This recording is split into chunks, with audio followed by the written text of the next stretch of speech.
Well, if you think that was sad, then our next story, where 73 persons were slaughtered in Benue State, will leave you in a state of shock.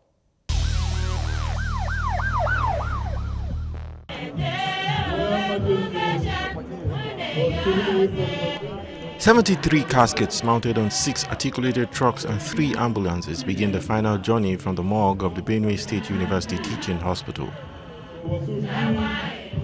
They contain the remains of victims of recent killings by invading herdsmen militia in parts of Benue State. Flags fly at half-mast in honor of them, and the day is declared work-free by the state government. People turn out in large numbers on the streets and slowly make their way to the venue of a memorial service in honor of the dead. A burial mass takes place at the IBB Square in Makurdi, where leaders take turns in declaring that enough is enough, and Benue people will no longer take the attacks on them lying low.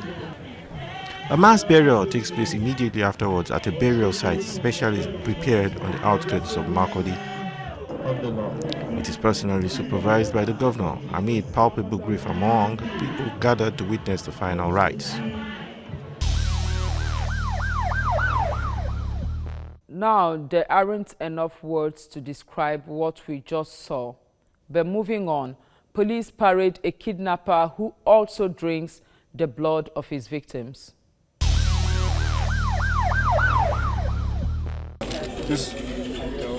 Ibrahim Umar is the 20-year-old leader of a kidnap for ransom gang, whom the police describe as the most vicious gang in recent times. He and his gang were among others apprehended by the police in their hideout in the bushes along the Abuja-Kaduna highway days after the Christmas. Showcasing before you today some of the achievements recorded by the Nigerian police force in the area of fighting and prevention of violent crimes such as kidnapping, armed robbery, cattle rustling, and the like. It is important to underscore that the Inspector General of Police, IGP Ibrahim Putu Idris, MNI, roll out security arrangements for the Christmas festivity and the New Year celebration. And this arrangement has been yielding positive results because across the country, Christmas and the New Year celebration was celebrated in peace. We have successes recorded in arresting, especially those who we are parading today, those criminal elements, those kidnappers, vicious kidnapping for ransom gang, who lay ambush for people returning from Christmas holiday. 3 victims were rescued from them.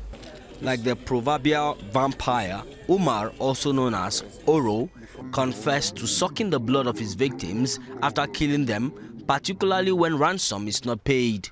I have killed at least 10 persons. I don't spare my victims. Anyone who dares me, I kill them. And if they fail to pay ransom for any of my victims, I personally kill them and make sure I drink their blood. All my gang members are loyal to me. No one dares question my authority. We are all in the bush.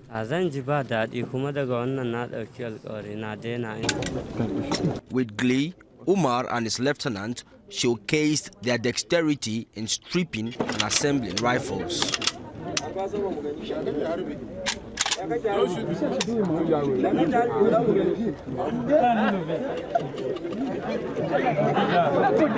He and his gang fabricated this rifle locally. One of their victims, who was surprisingly released, narrates his ordeal. He asked us to conceal his identity. They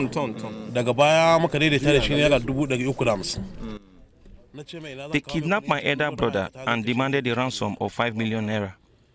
I told them I did not have such amount of money, so we negotiated and agreed for 350,000. They told me how to get the money down to them in the bush. When I got there, Umar carried me on a motorcycle, and after an encounter with other gang members, he told me I had been kidnapped. He collected the 350,000 naira, but did not release my brother, and demanded 5 million naira to secure my own freedom. I pleaded with him, and miraculously, he released me.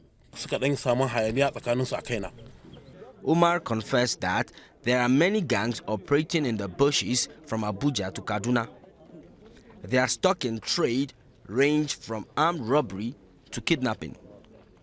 The police say the suspects will be charged to court.